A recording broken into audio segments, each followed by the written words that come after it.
What I'm looking for. I'm looking for clues. First of all, I don't see her body down here. The body disappeared. I got no legs, no ankles, no points of reference, no shoes to say, well, okay, her torso from her shoulder to her waist is this much, and I know that that much is this much. I can measure on the body and double that, go from here down, and you know, some sense of proportion, right? That's what they do. That's what this was all about. You use that as a measuring amount, increment, whatever, device.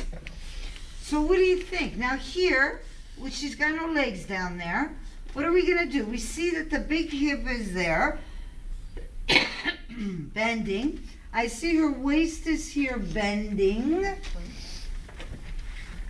So hold on. That angle goes like that. This waist is like that.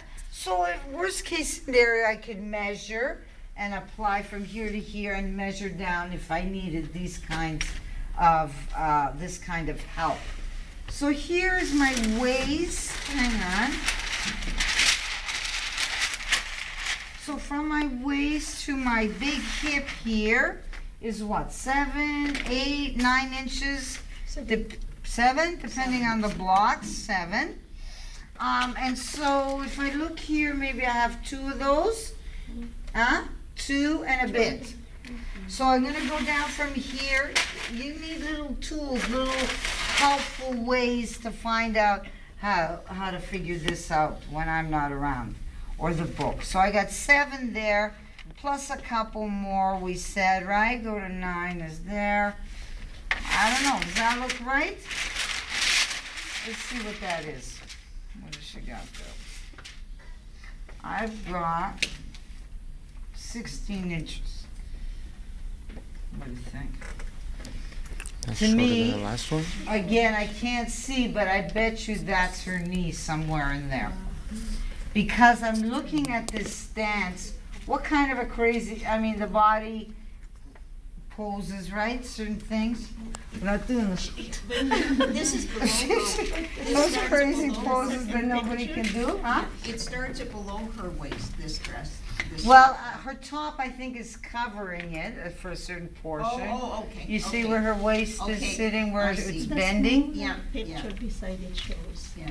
how tall it.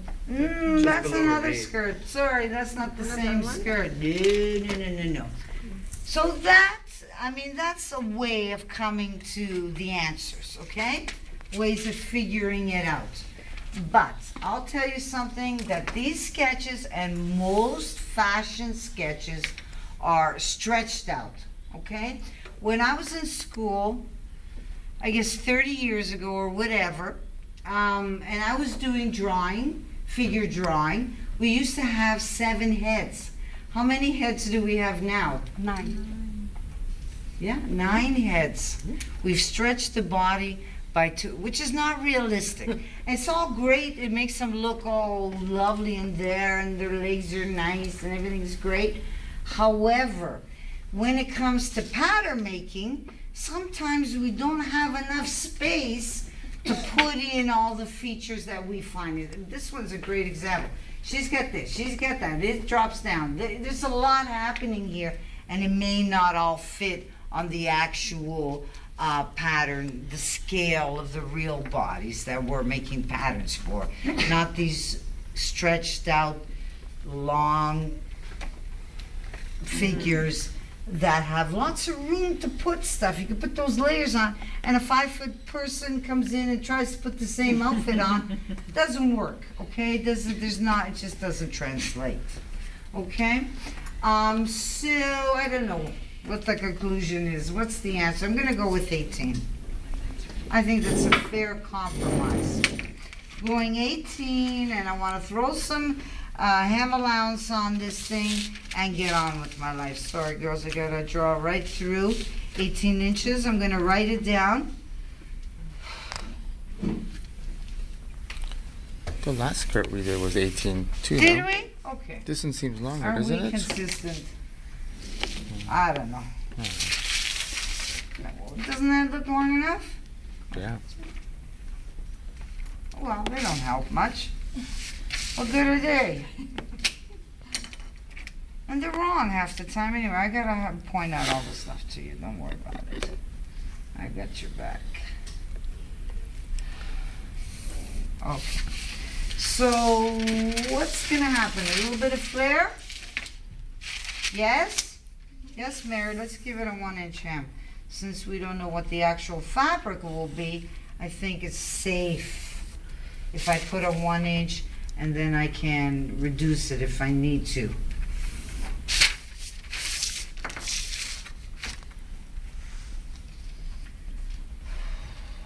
Okie dokie, I'm going to trim out this paper, and it just makes the whole process a little more flexible.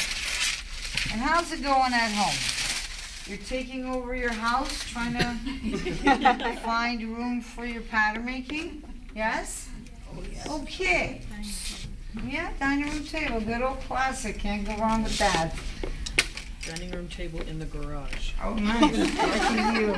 Wait, talk to me in a month. Yeah. He's good. It's a space heater. Do what you gotta do. Okay, so let's figure this out. I need 1 in the middle and 2 on the sides. That's gonna give me 3. And then the back's gonna be exactly the same thing, okay? We'll start with evens for now. And when we want them to be uneven, we'll know what to do. So I'm gonna take my center front, I'm gonna look at my sketch, and I'm gonna look at my example, and I'm gonna see that that center front piece is on the fold. There's no question about that. So whatever I'm gonna do, it's gonna have to accommodate that. It's have to include that. So this one is the center front. It's gonna be cut on the fold, so it's gonna open up and be another piece about this wide, right? That's the center one. And then from here to here, I'm gonna make as the side front pieces. And then I'm gonna go here, do my side back pieces, and put this one on the fold too, when I look around. Oh, and I might think about zipper placement. Now that I have no center back, and I'm not a big fan of the side seam zipper. I'm gonna bring you one. Again, I was reminded of why I don't like them. Because they get so much stress, they fall apart. The stitching starts to come off and so forth. Okay, we're gonna keep it simple. Do we see it? Where's the placement? This is another option in this seam here. Where is that seam? Wouldn't it be at the side of one of the panels, Mary? It's where one of the side back panels meets the side front. So Yeah. let's create them. Let's plan these out. Let's highlight what we're going to cut. We're not pivoting anything. We're not closing anything and transferring fullness somewhere else. Now we're going to cut right through this and create the gore. And I'm just going to go over my working lines. They already exist in my blocks. And how nice was that to have, was it? To help you to achieve. And I'm going to cut through there. And then I look at my side front piece, and I look at my skirt, and there's no dart there. What am I going to do with that dart? Transfer it to the. Now, that's a little one. I can make this one a little deeper. Okay, fine. We'll give that a go. This is half on this side, a quarter. So let's make that seam there, and a quarter on this one. Deepening and removing that. Okay, I hope it works on the other piece, on the center back piece, because I kind of locked myself into it because I didn't do anything at the side seam now. So I'm going to leave this side seam alone too. I'm going to do the same thing and create the gore or the panel on the back. This is the dart. Now I'm going to take this whole thing and shove it into there. Let's try.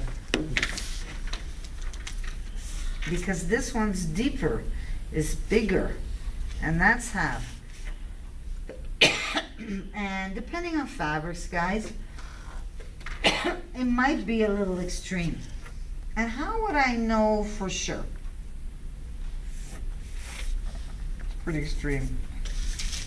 What happens is that my piece becomes a little more extreme. Where I can still get away with it, I'm fine. What I can't get away with is trying to cut these panels or gores without something. What is that something that will allow me to be able to sew these pieces back together again? Seam allowance. Yeah, I'll add that, but I need those notches. Most importantly, so I can see. What you'll notice in a minute, when I cut everything apart, is that I've created these long, narrow pieces that can easily get mixed up. This one could be, okay?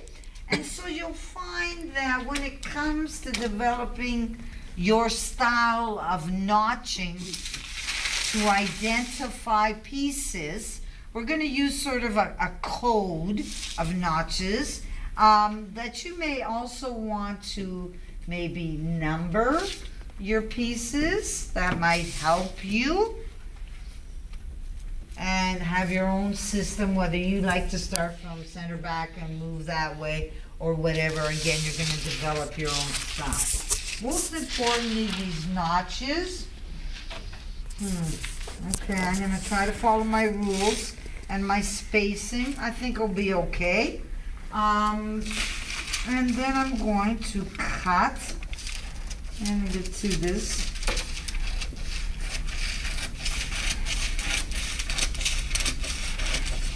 There's that one. What about then there's this one? Hold on. Say goodbye to that. That has been removed through the seam. Okay, and then the same on the back. Let's throw some notches on there. I could even go to the same.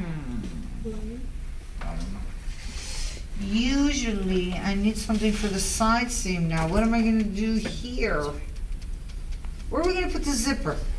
Let's do that. I'm going to go down my side seam, guys, for this one. And I'm going to measure 7 inches, which happens to be here. I'll go there. And here's my notching at my side seam today. A little bit different. Usually I like to keep those big hips or those waists. So what am I going to do here? I've got a single for this piece and a double. Here I've got a double, and maybe I'll do a double. Okay, so this piece I know will match that one. This one will have the single that'll go there, and then I'll come through here. Okay.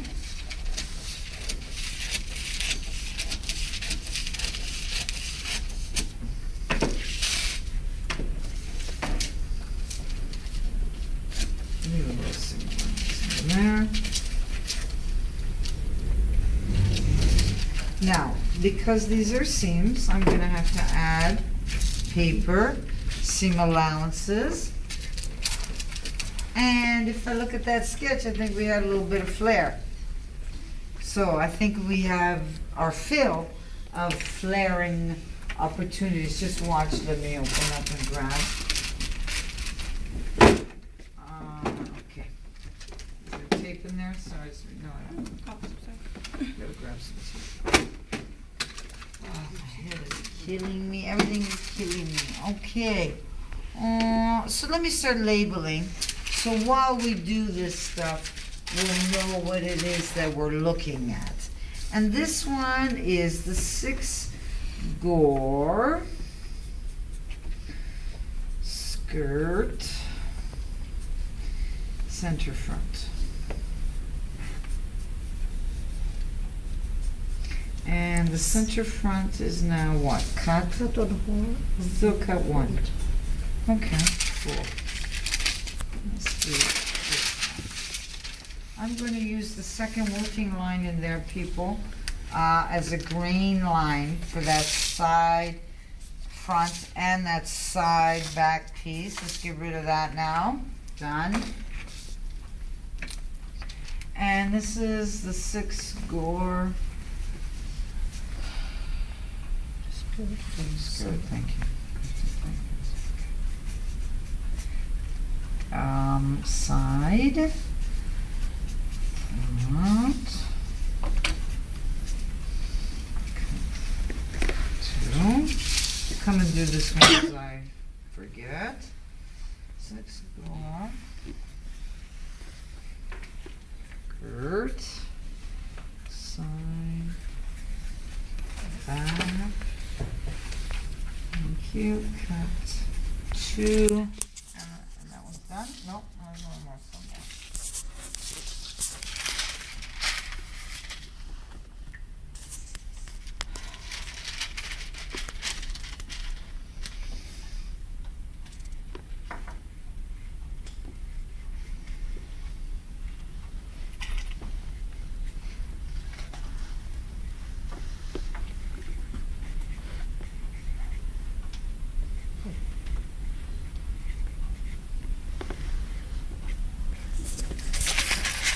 You can see, the reason I've left those people is because I have to add flair, and I'm just gonna add it there before I cut the paper.